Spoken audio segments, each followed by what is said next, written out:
with our movie reviews. Do you want to go to Wolverine first? Sure. Or sorry, were you gonna? Yeah. Let's talk about the Wolverine. Did you want me to lead off with that? Okay. Or okay.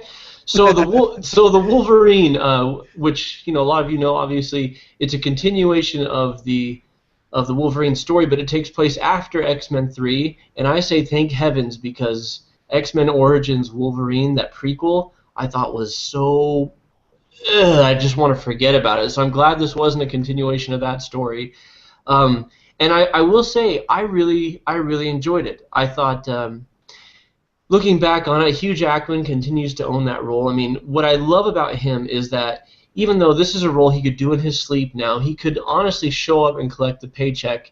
But he invests himself in this character. He invests himself in bringing real emotion, real physicality, and he's in his mid-40s now, and he's doing these really intense action scenes.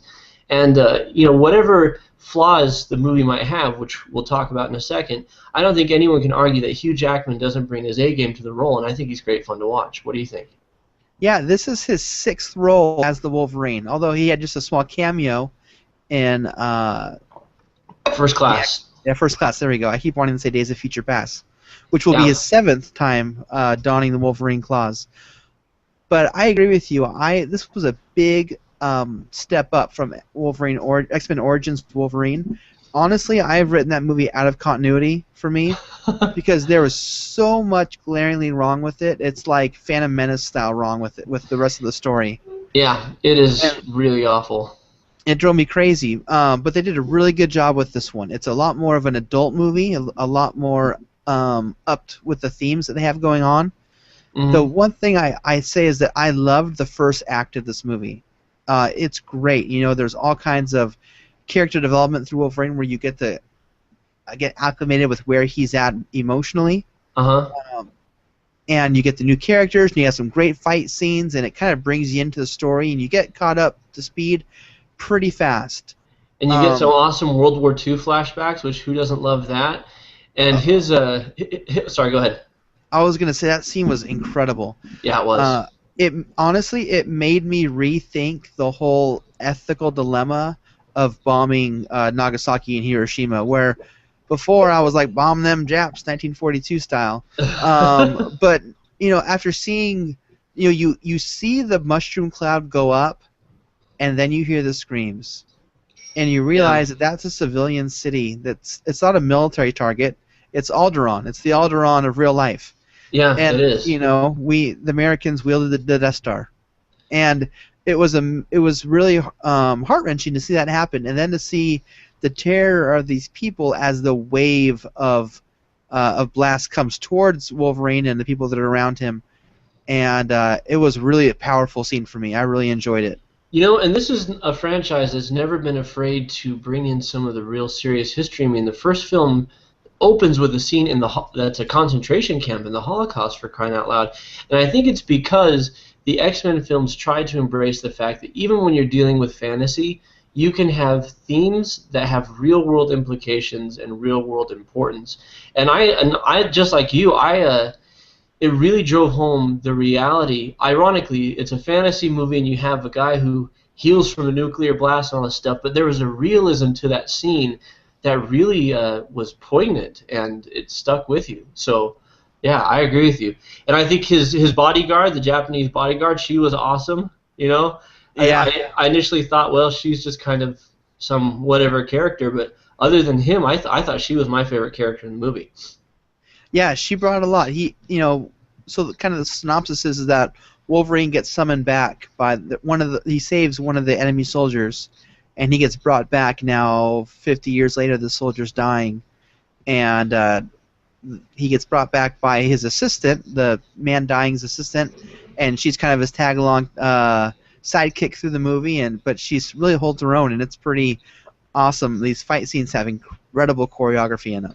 Yeah, super cool. And I agree with you. First act, especially, it takes place in Japan. Most of the actors are Japanese. It's a bold move for a summer blockbuster. I think it speaks to trying to reach a global audience, but also doing something different.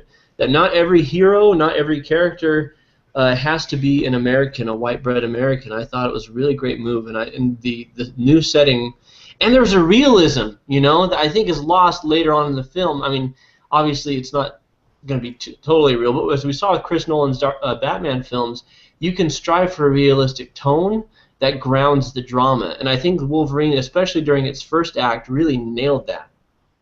It did. And what did you think as the movie began to the second and third acts? What do you think happened to the film? I think I read your review. I think you thought it fell apart a little more than I did, but I still would. You can't disagree that it gets more cartoonish and comic booky as it goes on, which isn't necessarily a bad thing. It's just given how strong that first act is, it's a disappointment. Not such a crushing disappointment that it's a terrible film like the X-Men Origins was, as much as as you're watching it, you're thinking missed opportunities of what might have been. Yeah, the movie that could have been, but it is still great. I went with my mom, and because my mom is awesome, and I asked her after the movie was over. I said, not seeing any of the previous movies, how did you feel about knowing what was going on? And she says, I don't know what was going on. I didn't know who any of those people were. I didn't know what was going on the whole time. So if you don't know anything about X-Men or the Wolverine, you may want to brush up a bit before you go, or go with your nerdy husband who knows all the background stories and have to give you kind of a crash course, because you might feel a little bit lost. Yeah, absolutely. So the story gets a little cliched and comic booky towards the end, but then stay through the credits, because midway through the credits there is a stinger or a preview for the next film that is pretty awesome and had everyone in my theater just pumping their fists. So next year's going to be a good year for X-Men. That's all I'm going to say about that. I agree.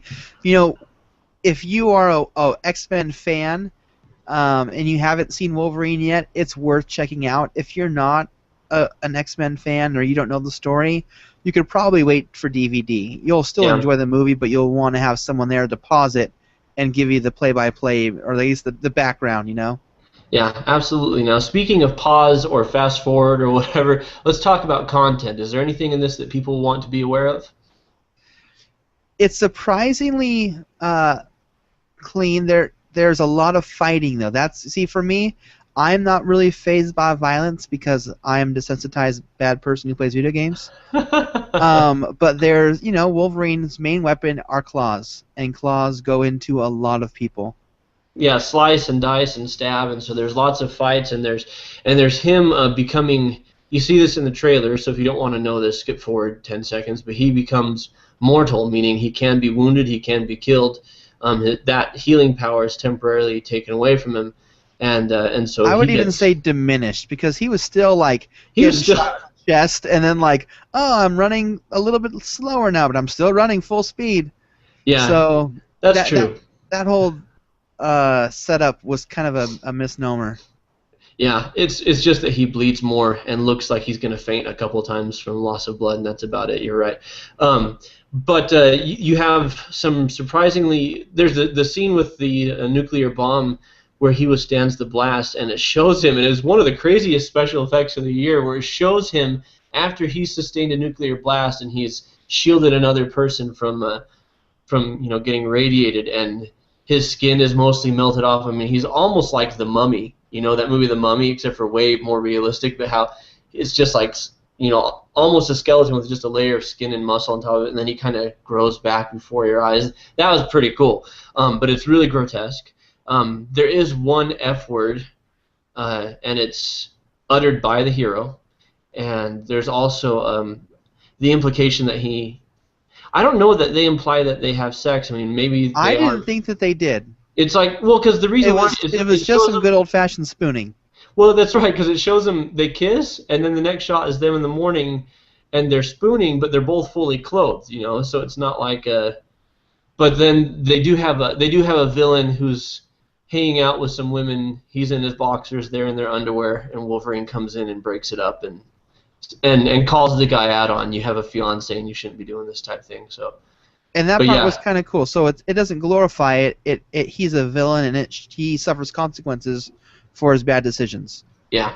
And so it's PG-13. Yes, he does.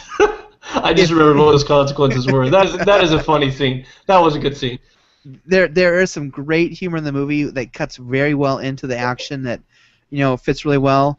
PG-13 is a great rating for this film. You know, if you have kids younger than 13, it might be a little too much for them. If you think your kids watch the X-Men cartoons or have the action figures, I should probably take them. I would say maybe hold off. Yeah, I would agree. It's not for the little ones. So cool. Well,